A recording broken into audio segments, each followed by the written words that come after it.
I am going to tell you a story about a mother's love for her two daughters. In a certain village, there lived a poor woman who had two daughters. One was as beautiful as the morning sun, and the other as beautiful as the moon in the night sky. Many young men from neighboring villages came to their home to ask for the elder daughter Esand in marriage. But the mother always turned them away. She wanted her elder daughter to marry a prince. The younger daughter was very upset by this, and she said to her mother one day, "Mother, why do you not allow these young men to ask for my hand in marriage? I am also your child, and I would like to have a family of my own."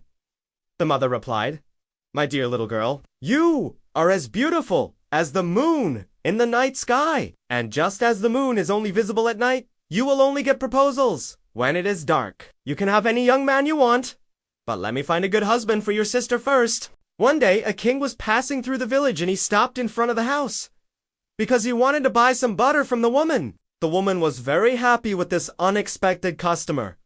"What can I do for you, your majesty?" she asked. "I would like to buy some butter from you," said the king. Then the woman went inside to get the butter. When she returned, the king noticed that her younger daughter was as beautiful as the moon in the night sky. And so he asked her, "Whose daughter are you?" "I am the daughter of this house," she replied. "I am looking for a beautiful princess to marry my son," said the king. "And since you are as beautiful as the morning light, I would like you to become my daughter-in-law." The woman was very happy to hear this and immediately agreed. "Yes, my daughter will make an excellent princess." The king was very happy with this. He took the woman and her daughter to his palace and introduced them to the prince. The prince was also very happy with his new bride to be. On the wedding day, the mother was very happy to see her younger daughter become a princess. She took her elder daughter aside and said, "See, I told you I would find a good husband for you first. Now, you can have any young man you want." But the elder daughter was crying, "How could you do this to me? Mother, you've promised to find a prince for me, too? I am sorry, my dear," said the mother, "but you are not as beautiful as your sister. No one would choose you if given a chance." "Oh, mother, how can you say that? I am also your child, and I would like to be happy, too." The mother just shook her head and went back to prepare for the wedding feast. The wedding ceremony was magnificent, and the whole village celebrated. After the wedding, the king and his wife went to their chamber, leaving the prince and the princess in their new home. The two were very happy together and soon forgot about their families. Meanwhile, the mother had already found a suitor for the elder daughter and had fixed her marriage for the next day. The girl didn't want to marry this man, but her mother forced her into it. The mother thought that now she could live a comfortable life with the money she would get from the marriage of both her daughters. After the wedding, the woman went to the king and told him that her elder daughter had also found a good husband. "Oh, really? I don't remember agreeing to another wedding," said the king. "It doesn't matter," said the woman. "Your son and my younger daughter are newly married and they won't know if we arrange the second wedding at the same place after a few days, right?" The king was furious. "How dare you trick me? You are nothing but a cunning woman." The king ordered his guards to arrest the woman and take her out of the kingdom. The woman cried and begged the king to forgive her, but he didn't listen to anything. She was taken out of the kingdom and left to fend for herself. Now, the thing is, the mother was very cunning, and she had already bribed the guards who were supposed to take her out of the kingdom. They took her to a remote area and left her, but they didn't go far. They stayed nearby and waited for her to leave the area. Then they returned to the king and told him that they had thrown the woman out of the kingdom. As soon as the mother was sure that the guards had left her alone, she turned back and entered the kingdom again. She went straight to the palace and barged into the king's court. "What does this woman want now?" asked the king angrily. "You threw me out of the kingdom, your majesty, and now I am a homeless woman," said the mother. "Don't lie. I saw you entering the kingdom again." "What do you want?" asked the king. "I want to live in this kingdom, your majesty," said the mother. "I don't want to live outside begging for food."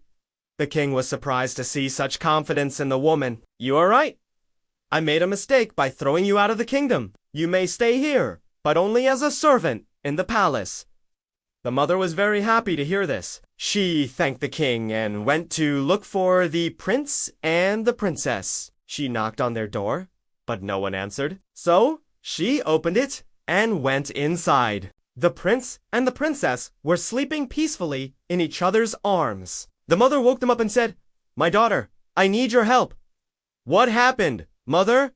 asked the princess. "We need to talk," said the mother. The mother explained everything to her daughters and told them what she wanted them to do. "I want you both to pretend to be sisters and go to the king. Tell him that you want to leave the kingdom and go to live in a faraway country. In return, ask him to give you half of his kingdom." "What? Are you crazy? How can you ask for half of the kingdom?"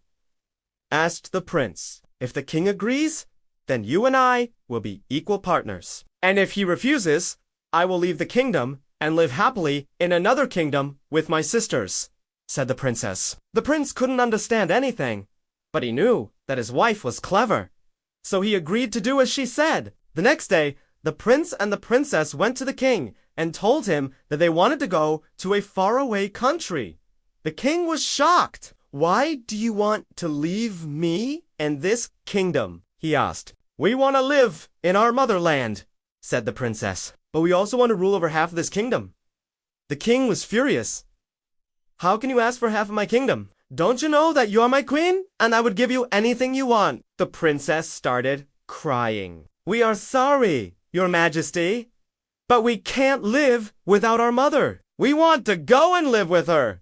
The king couldn't see his wife sad, so he asked her, "What can I do to make you happy?" "Give us half of your kingdom," said the princess. The king was shocked. "Why should I give you half of my kingdom?" he asked. "Because I am your husband and you are my wife, I would give you anything you want," said the king. The princess hugged her husband and said, "You are the best husband in the world. We are very lucky to have you."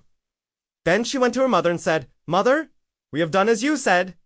Now what should we do next?" The mother smiled and said, "Now I am your mother and I want to live happily with my daughters. Give me half of the kingdom." The king was shocked. "Half of the kingdom," he said. "Why do you want half of my kingdom?" the mother said. "You promised to give her half of your kingdom," said the princess. "I did," said the king. "But why should I give half of my kingdom to you?" asked the mother. "I am your mother-in-law," said the mother. "I am the mother of your wife. It is my right to ask for half of your kingdom." The king was furious. "How dare you trick me?" he shouted. "I did not trick you. You promised to give half of your kingdom to whoever asks for it," said the mother. The king was speechless. "Very well," he said. "You may have half of my kingdom." The mother was very happy. She thanked the king and went to live in the palace. She lived happily with her daughters and son-in-law till the end of her life. The mother in this story is a classic example of a narcissist. She only cared about herself and her happiness. She didn't care about the feelings of her daughters or she used them to get what she wanted.